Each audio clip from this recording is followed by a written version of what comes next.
2000 años. 2000 años de pinturas mostrando a Jesús solo, celibato, puro, sin compañera, sin familia, sin descendientes. Pero, ¿y si todo eso es mentira? ¿Y si Jesús se casó? ¿Y si tuvo hijos? ¿Y si hay una línea de sangre real viviendo entre nosotros ahora mismo, escondida, protegida, negada por la Iglesia durante 2 milenios? ¿Y si el secreto más grande del cristianismo no es teológico, sino genético?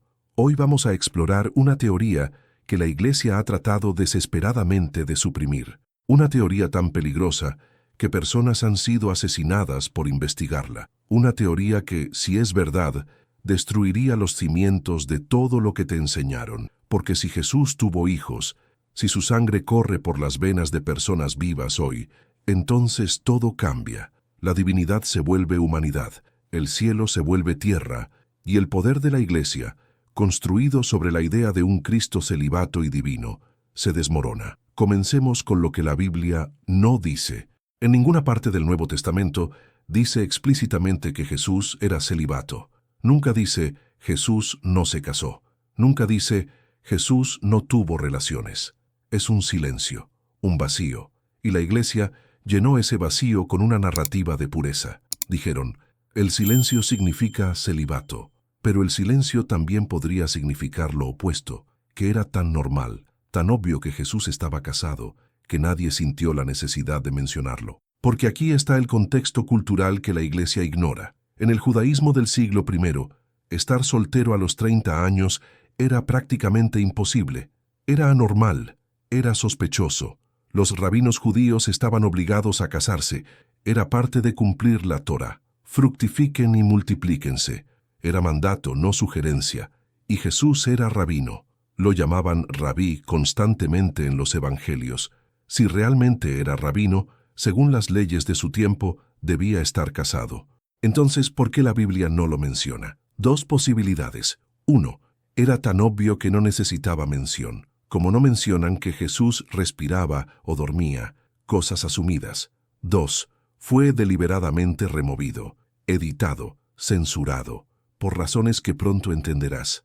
Ahora hablemos de María Magdalena, la figura más malinterpretada, más difamada, más deliberadamente destruida del Nuevo Testamento. La Iglesia la pintó como prostituta durante siglos, pero eso es mentira, una mentira calculada. No hay una sola línea en la Biblia canónica que la llame prostituta. 0. Entonces, ¿de dónde vino esa historia? Del Papa Gregorio I, en el año 591.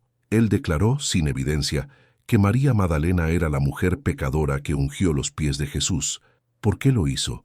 Para destruir su reputación, para convertir a la apóstola más importante de Jesús en una prostituta arrepentida.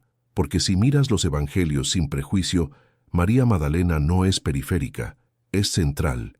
Ella está al pie de la cruz cuando los discípulos varones huyeron. Ella es la primera testigo de la resurrección.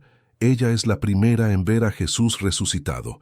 Ella es la que anuncia la buena nueva a los apóstoles. En el Evangelio de Juan, Jesús la llama por su nombre después de resucitar. María. Es íntimo, personal. No dice mujer como a otras, dice su nombre. Y en los evangelios gnósticos, los que la Iglesia no quiso incluir en la Biblia, María Magdalena es aún más prominente. El Evangelio de Felipe dice, la compañera del Salvador es María Magdalena. Cristo la amaba más que a todos los discípulos y solía besarla frecuentemente en la boca. La Iglesia dice que eso es metafórico, espiritual. ¿Pero por qué? ¿Por qué asumir metáfora cuando el texto es tan claro? El Evangelio de María, otro texto gnóstico, muestra a Pedro celoso de la relación especial entre Jesús y María. Pedro pregunta, ¿realmente habló el Maestro con una mujer sin nuestro conocimiento y no abiertamente con nosotros? Levi responde, Pedro, siempre has sido de temperamento impulsivo. Ahora te veo compitiendo contra la mujer como los adversarios. Pero si el Salvador la hizo digna, ¿quién eres tú para rechazarla? Hay rivalidad, hay celos, hay reconocimiento de que María tenía una relación con Jesús que los otros no tenían. La Iglesia elimina estos textos del canon, los declara heréticos. Los esconde. ¿Por qué? Porque si María Magdalena era la esposa de Jesús, entonces ella era la legítima líder de la Iglesia después de su muerte. No Pedro, No Pablo, María, y una iglesia liderada por mujer en el siglo I, en una cultura patriarcal, era inaceptable. Así que borraron a María, la convirtieron en prostituta y elevaron a Pedro, política, control, poder, disfrazado de teología. Ahora la pregunta, si Jesús y María Magdalena estaban casados, ¿tuvieron hijos? Aquí es donde entramos en territorio verdaderamente peligroso. Hay una tradición en Francia, específicamente en Provenza, que dice que después de la crucifixión, María Magdalena huyó a Francia en barco, no sola, con José de Arimatea, con Lázaro y con algo más, con una hija, una niña, la hija de Jesús. Esta tradición es antigua, anterior a la Edad Media. Hay iglesias en Francia dedicadas a María Magdalena que datan del siglo IV. Hay cuevas donde supuestamente vivió. Hay reliquias. La leyenda dice que María Magdalena llevaba en su vientre o en sus brazos a Sara, la egipcia, la hija de Jesús, y que en Francia, protegida por comunidades judías y más tarde por sociedades secretas, esta línea de sangre sobrevivió. Se casó con la realeza francesa, los merovingios, una dinastía que gobernó Francia desde el siglo V hasta el VIII. Y aquí está lo extraño. Los merovingios siempre afirmaron tener sangre especial. Se llamaban a sí mismos reyes por derecho divino, no coronados por la Iglesia, sino por linaje, por sangre. ¿De dónde venía esa sangre especial? Según la leyenda, de Jesús. Cuando los merovingios fueron derrocados en el siglo VIII, ¿quién los derrocó? Los carolingios. ¿Con el apoyo de quién? De la Iglesia Católica. ¿Coincidencia? ¿O la Iglesia eliminando una línea de sangre rival? Porque una familia que puede probar descendencia directa de Jesús tiene más autoridad religiosa que cualquier papa, tiene más legitimidad que cualquier obispo. Es una amenaza existencial al poder de la Iglesia. Sigamos la línea de sangre. Después de los merovingios, la línea supuestamente continuó en secreto, protegida por sociedades como los templarios. Los caballeros templarios, fundados en 1119, supuestamente descubrieron algo bajo el templo de Salomón en Jerusalén. Documentos, evidencia, prueba de la línea de sangre. Y esa evidencia les dio poder. Poder sobre la Iglesia, poder sobre reyes.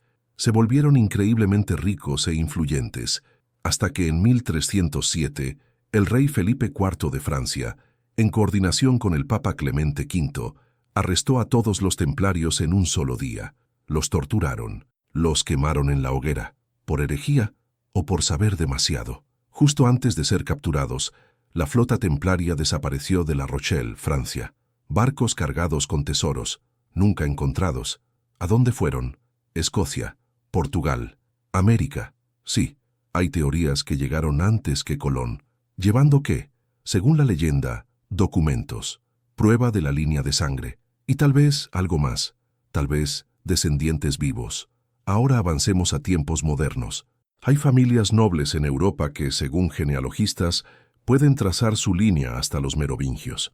Casas reales, familias aristocráticas. ¿Alguna de ellas es descendiente directa de Jesús? No pueden decirlo públicamente. Sería social y religiosamente suicida. Pero hay pistas, símbolos, arquitectura, arte. En capillas antiguas en Francia y Escocia hay representaciones extrañas. María Magdalena con un vientre hinchado, Jesús y María cogidos de la mano. Símbolos del linaje, vides, árboles genealógicos. La capilla de Roslin en Escocia, construida por templarios, está llena de simbolismo que muchos creen apunta a la línea de sangre. Y luego está Rennes-le-Château, una pequeña aldea en Francia, donde en 1891 un sacerdote llamado Berenger Saunier encontró algo, documentos escondidos en un pilar de su iglesia.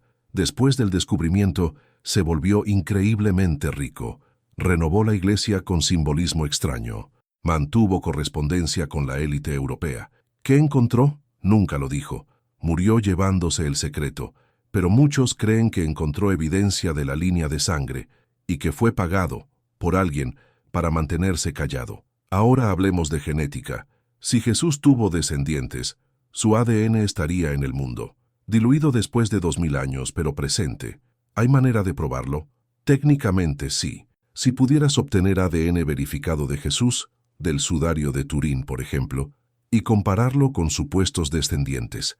Pero aquí está el problema. El Vaticano nunca permitirá pruebas de ADN del sudario. Nunca. ¿Por qué? Oficialmente, por respeto, por sacralidad. Pero, ¿y si la razón real es porque tienen miedo de lo que mostraría? ¿Miedo de que confirmara que Jesús era completamente humano? ¿Miedo de que revelara descendientes vivos? ¿Miedo de que destruyera 2000 años de doctrina? Hay investigadores que han intentado obtener muestras, todos negados, todos bloqueados. El Vaticano guarda el sudario como el secreto más protegido del mundo. ¿Qué están escondiendo? Ahora la pregunta más grande. Si la línea de sangre es real, si hay descendientes de Jesús vivos hoy, ¿quiénes son? Obviamente, no pueden revelarse públicamente. Sería peligroso. La Iglesia ha silenciado personas por menos, pero hay teorías, listas, familias, algunas de las familias más poderosas de Europa, casas reales, banqueros, industriales, personas que, curiosamente, tienen influencia desproporcionada, que están protegidas de escándalos, que parecen intocables. ¿Es porque tienen linaje, porque sociedades secretas los protegen, porque saben algo que el resto no sabemos? Y aquí está lo que realmente me perturba. Si la línea de sangre es real, y si hay organizaciones protegiéndola, entonces hay también organizaciones tratando de destruirla. La Iglesia, gobiernos, otros grupos de poder que no quieren que la verdad salga. Ha habido muertes sospechosas, investigadores que se suicidaron, académicos cuyas carreras fueron destruidas, documentos que desaparecieron misteriosamente.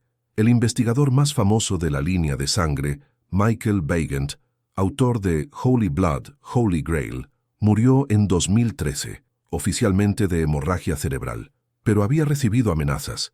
Había dicho que tenía más información que aún no había publicado. Esa información murió con él. Ahora abordemos el elefante en la habitación, el Código da Vinci. Dan Brown popularizó esta teoría en su novela. Millones leyeron sobre Jesús y María Magdalena, sobre la línea de sangre, sobre sociedades secretas, y la Iglesia lo atacó viciosamente. Lo llamó ficción irresponsable, herejía, blasfemia. ¿Por qué tanto miedo de una novela? Si es solo ficción, ¿por qué la reacción tan extrema? Porque Brown tocó un nervio. Expuso una teoría que la Iglesia ha tratado de suprimir por siglos, y lo hizo a audiencia global. Sí, es ficción. Brown lo admite, pero usó investigación real, documentos reales, teorías que existían décadas antes de su libro. La Iglesia no temía la ficción, temía que la gente empezara a preguntar, ¿y si es verdad? Porque si es verdad, si Jesús tuvo hijos, entonces, 1. Jesús era completamente humano, no solo divino, humano con deseos humanos, familia humana. 2. El celibato clerical es una farsa, construido sobre la falsa premisa de que Jesús era celibato. 3. La autoridad de la Iglesia es ilegítima, porque la verdadera autoridad vendría de la línea de sangre, no de sucesión apostólica. 4. Hay personas vivas con más derecho a liderar la cristiandad que el Papa. Esos 4 puntos destruyen el catolicismo como institución. Por eso la Iglesia lucha tan duro contra esta teoría. Ahora hablemos de evidencia. ¿Hay prueba sólida de que Jesús se casó y tuvo hijos?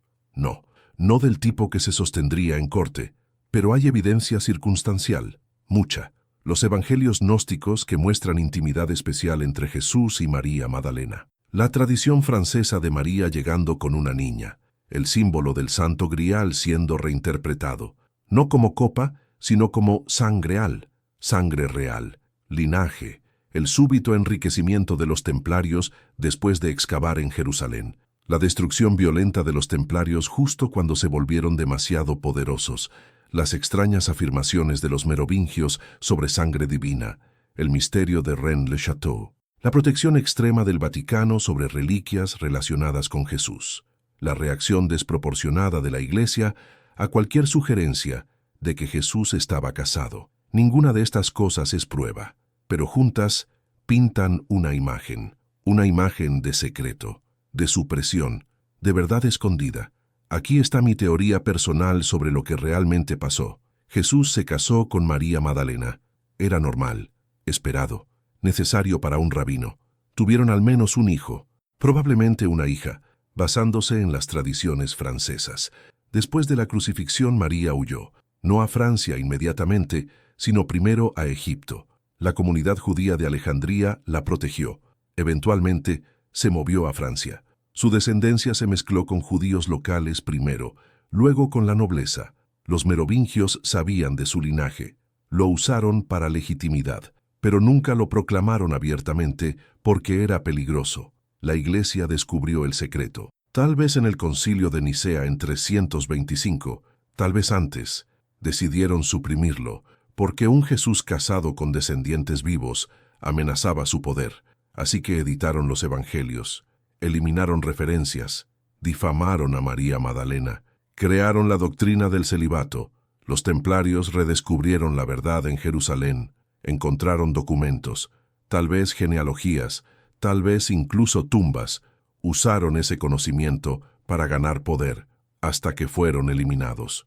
La línea de sangre continuó en secreto, protegida por sociedades, templarios supervivientes, masones, otros grupos, y hoy, en 2025, hay personas vivas que son descendientes directos de Jesús, y no lo saben, o sí lo saben, y nunca pueden decirlo, porque si lo dicen, si se revela, uno de dos cosas pasará.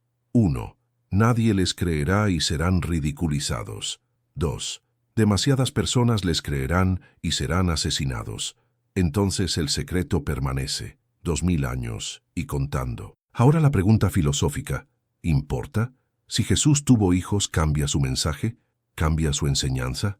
¿Cambia el amor, la compasión, el perdón? No, el mensaje es el mismo, pero sí cambia la Iglesia, cambia la institución, cambia quién tiene poder y por qué.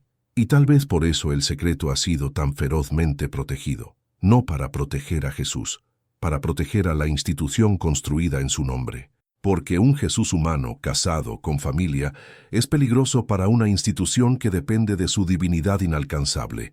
Un Jesús que amó a una mujer, que tuvo hijos, que experimentó todo lo humano, es más real, más relatable, más hermoso, pero también menos controlable.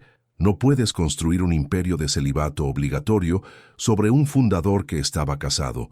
No puedes negar el sacerdocio a mujeres cuando la esposa del fundador era apóstola. No puedes exigir obediencia ciega cuando el fundador eligió el amor humano. Entonces lo escondieron durante 2000 años y continúan escondiéndolo. Conclusión: ¿Jesús se casó y tuvo hijos? No puedo probarlo. Nadie puede. No con evidencia que satisfaga a escépticos, pero mira los patrones, mira la supresión, mira las reacciones. La Iglesia no lucha tan duro contra algo que es completamente falso. Ignoras ficción ridícula, luchas contra verdad peligrosa, y han luchado durante 2 milenios. Con edición de textos, con difamación de María Magdalena, con eliminación de evangelios, con persecución de heréticos, con protección fanática de reliquias, con rechazo de pruebas de ADN. ¿Por qué? ¿Qué están protegiendo? ¿O están protegiendo la verdad de que Jesús tuvo descendientes?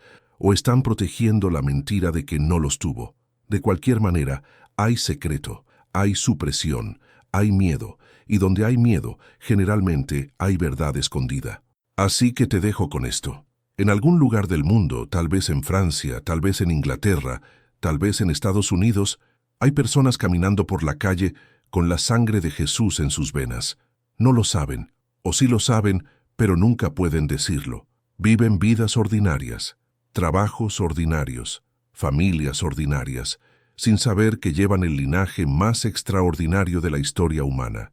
Y tal vez, solo tal vez, eso es exactamente como debería ser. Porque si Jesús enseñó algo, fue humildad, fue servicio, fue que los últimos serán primeros, que más humilde que sus descendientes viviendo como gente común, sin coronas, sin títulos, sin poder, solo humanos, ordinarios, reales, exactamente como Él. Este contenido es ficción especulativa, basada en teorías conspirativas y literatura como Holy Blood, Holy Grail y The Da Vinci Code. No existe evidencia histórica verificable de que Jesús estuviera casado o tuviera hijos. Este video es para entretenimiento y reflexión. No debe considerarse como hecho histórico o teológico comprobado.